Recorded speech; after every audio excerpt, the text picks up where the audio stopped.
It's the 6th of July, and this is your News Bite, brought to you by eNCA.com. I'm Marcel Gordon, and in your news today, the Madlanga Commission continues as we mark a year since Mkhwanazi's dramatic press conference that started it all. Hundreds of foreign nationals stranded outside closed repatriation centres.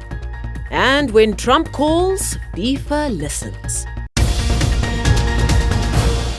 Exactly a year ago today, Mkhwanazi opened a Pandora's box that has unleashed a year of revelations that has shook government and law enforcement to its core. That's the day the KZN Police Commissioner made headlines holding a press conference where he revealed infiltration into the police force by politicians and criminal cartels. You'll remember that dramatic briefing with Mkhwanazi dressed in army fatigues and flanked by heavily armed officers. The Madlanga Commission is one of the inquiries that stemmed from those revelations, and its work continued today with leading evidence related to suspended Deputy Crime Intelligence boss Feroz, who was shot and injured last week. Evidence leader Adila Hassim has been looking into WhatsApp conversations between Khan and a crime intelligence officer based in KZN. She's raised concerns that 2 months after the conversations, there was a break-in at Daily Maverick journalist Marianne Tom's home. What is disturbing is that on the face of it, you have a senior crime intelligence officer informing another member of crime intelligence that a journalist appears to favor particular senior police officers, one of whom happens to be General Khan's superior. That's Lieutenant General Peter Jacobs. The response from the other member is not, well, journalists be journalists. It's, we need to do a counter. And there's no evidence that General Khan said, no, don't do that kind of thing, or trying to prevent him from taking any, trying to prevent the other officer from taking any steps that may be inappropriate. So what it shows is that there's a willingness to use crime intelligence capabilities and crime intelligence resources for the purposes of using those resources against a journalist who you are not comfortable with their reporting. Meanwhile, alleged cartel boss Vusimusi Matlala will not appear before the commission on Tuesday. That's despite the inquiry issuing a subpoena for him to appear. Evidence leaders asked for his appearance to be deferred to a later date, citing heightened media and public interest as a concern. The Western Cape government has shut down its temporary repatriation centre in Epping, saying stranded migrants seeking help must speak to their diplomatic officers directly. The Human Rights Commission is now pleading with government to provide temporary shelter. eNCA's Nobisutu Hejana reports. Volunteers are stepping in to assist those stranded near the temporary Epping Repatriation Centre. Around 800 people have nowhere to go. We want them to help so that they can go to Zimbabwe. We have children, they are spending days here. And we have government. We understand that people are foreigners, they must go back to their country and everything, but I feel like the way it was handled, it was not properly, because seeing a child outside, a 1-month child, or like for example, some people they are just being chased away without their properties or anything. We came here to work, we are also human beings.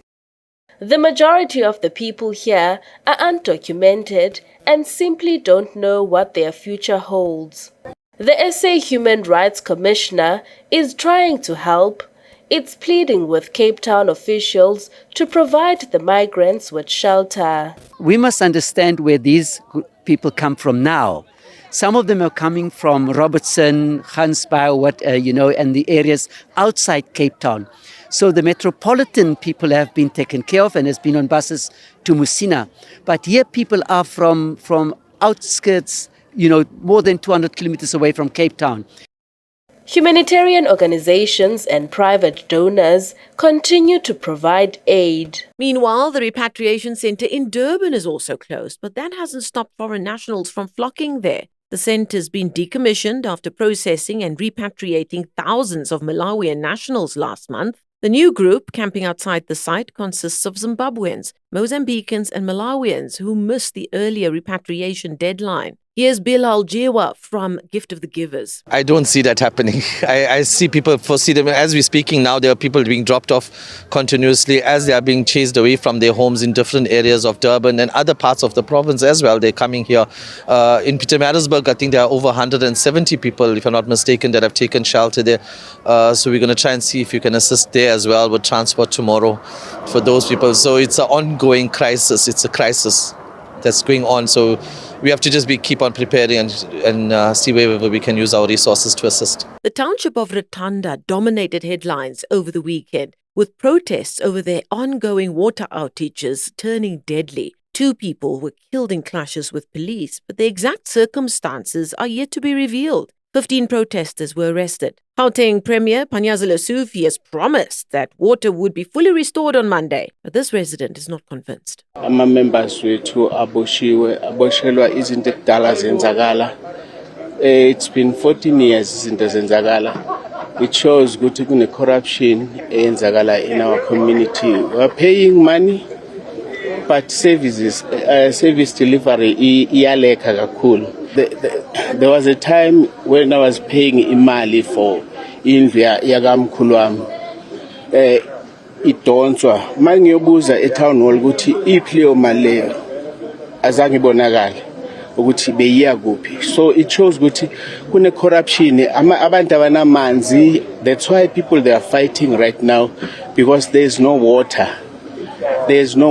So you can't live without water.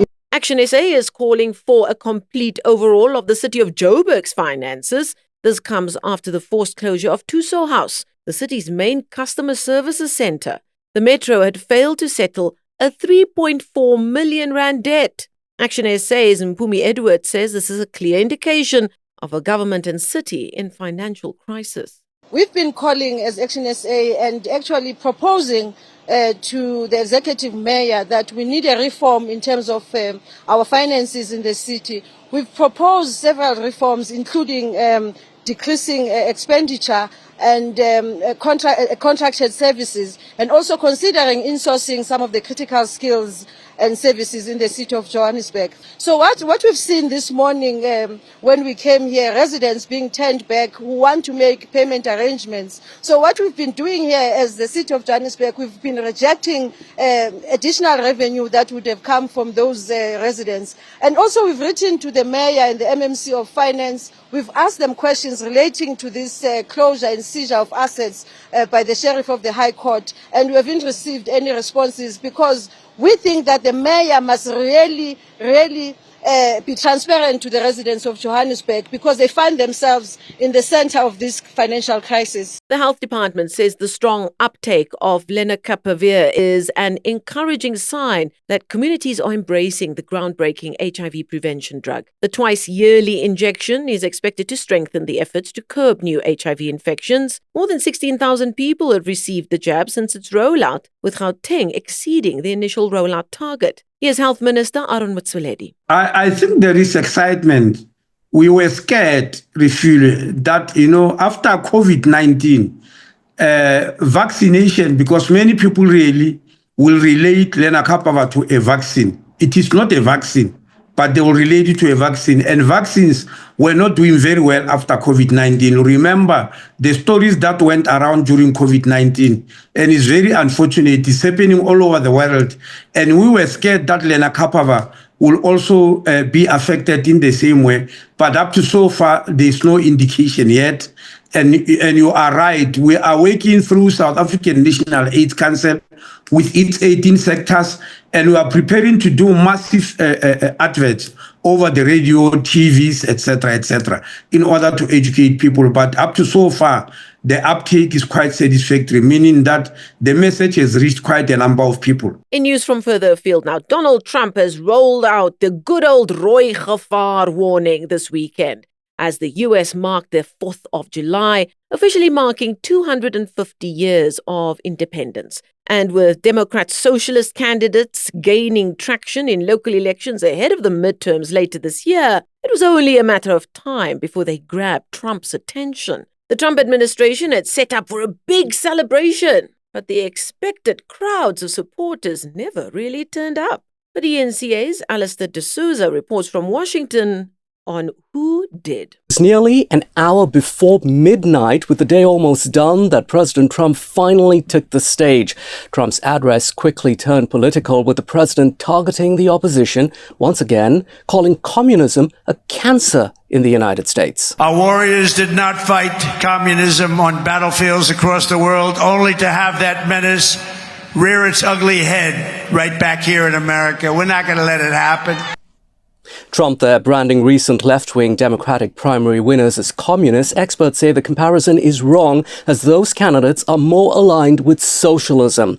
Now, US presidents generally avoid in-person appearances at July 4th celebrations, but Trump has put himself front and center. His face is on commemorative gold coins, even on limited edition passports. His signature set to appear on $100 bills as well. Many have called it campaign-style politics rather than a celebration that unifies a country. Then earlier in the day, the group of several hundred masked men belonging to a white nationalist group marching across DC, chanting "Reclaim America." The Patriot Front, who called for a white ethno-state, was seen riding the metro, towering over people of other races. In other news, we're keeping an eye on. Police have arrested 2 suspected robbers and hijackers in Devon in Gauteng. They're believed to be behind several robberies and hijackings in the province and in Mpumalanga. The suspects allegedly disguised themselves as police officers to commit robberies and hijackings. And down in the Western Cape, a 46-year-old man has been arrested for drug trafficking at Cape Town International Airport. He was nabbed at the airport's departure counters with over 50 kilograms of Khat. The estimated street value is yet to be determined.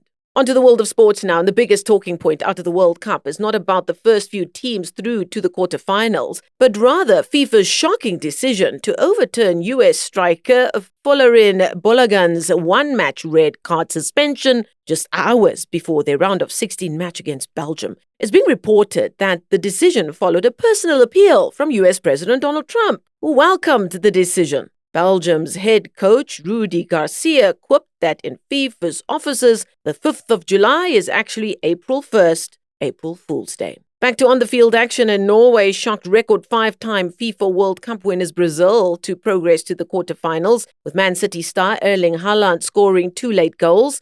They'll face England in the quarters after the Three Lions beat co-hosts Mexico 3-2. And of course, England fans are convinced it is coming home. Big game, big result. My voice has gone a little bit. Amazing atmosphere here. Well on the boys. Get in. Held out there. Solid 25 minutes at the end. What do you say? Please don't take me home. It was a bit tense, but we got through it. Never in doubt. England. Never in doubt. Come on, England. Amazing. Beautiful match. Mexico played very well. Obviously, we had it against us just to start, but we went into it strong, we finished strong. That's all that matters. Let's bring on the semis. Let's go. Really tough game, to be fair. Mexico put up a fight, but in the end, England are going to win either way. It's coming home! Somebody needs to tell that lad they need to play the quarterfinals first before they get to the semis. In cricket, Australia has been crowned ICC Women's T20 World Cup winners, making light work of England to win their 7th T20 World crown in the last 10 editions. And there was late drama at the British Grand Prix, with Charles Leclerc securing victory after a dominant drive at Silverstone. The Mercedes duo of George Russell and Lewis Hamilton finished 2nd and 3rd respectively. Max Verstappen's crash on the 48th lap brought out the safety car and added further drama to a rather eventful race. And that's how we wrap today's News Bite. For developments on these and more, keep an eye on eNCA.com and DSTV channel 403.